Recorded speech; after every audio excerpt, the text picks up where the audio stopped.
Qu'est-ce qu'on peut bien attendre d'une turbine de l'éco-transition? C'est que tous les participants, par leur énergie, puissent la fusionner et apporter au projet que nous portons au niveau du pôle métropolitain, que nous puissions être en capacité effectivement d'œuvrer vers l'éco-transition de notre territoire, d'apporter à la fois l'expérience, puisqu'on a beaucoup de gens qui sont engagés depuis un certain nombre d'années, l'expertise, mais aussi la capacité à faire demain, après-demain, et ce qui sera notre territoire à l'aune des grands enjeux, et notamment en matière de changement climatique qui nous attendent.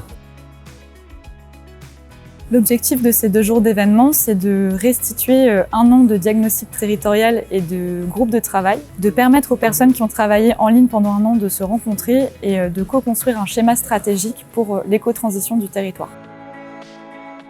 Moi, ce que j'espère, et c'est ce que je dis à chaque fois lorsque je rencontre des acteurs, c'est qu'il y ait pour chaque thématique, quel que soit le thème, ça peut être la mobilité ou l'économie circulaire, c'est qu'on puisse avoir un maximum d'acteurs autour de la table, avancer ensemble sur un projet. C'est avec un maximum d'acteurs qu'on peut aller plus loin et qu'on puisse s'approcher des vrais besoins locaux. Ça fait du bien de pouvoir retrouver un peu ce sentiment de rencontre, c'est un plaisir.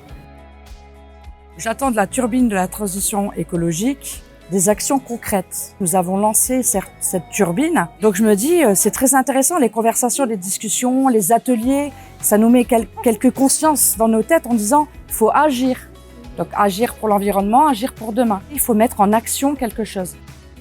Les ateliers de la première après-midi sont consacrés aux fonctions de la future turbine de l'éco-transition sur des questions d'organisation territoriale pour répondre aux défis écologiques. Les ateliers de la deuxième journée sont consacrés aux défis du territoire, donc à des défis thématiques. On imagine à quoi devrait ressembler le territoire souhaité en 2038.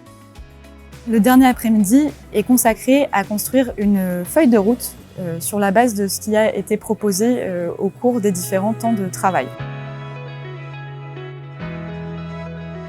Comment on trouve des solutions concrètes à l'échelle de nos 3 territoires.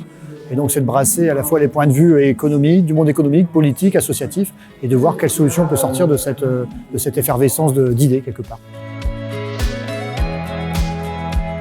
J'attends vraiment de la turbine un espèce de consensus politique sur certains projets structurants qui permettraient de développer par exemple les circuits courts, la production durable, etc. Je pense qu'on fera rien sans les citoyens et sans le côté politique. Donc il y a vraiment un aspect participatif qu'il faut réussir à développer, concertation citoyenne, pour après réussir à sortir des projets concrets.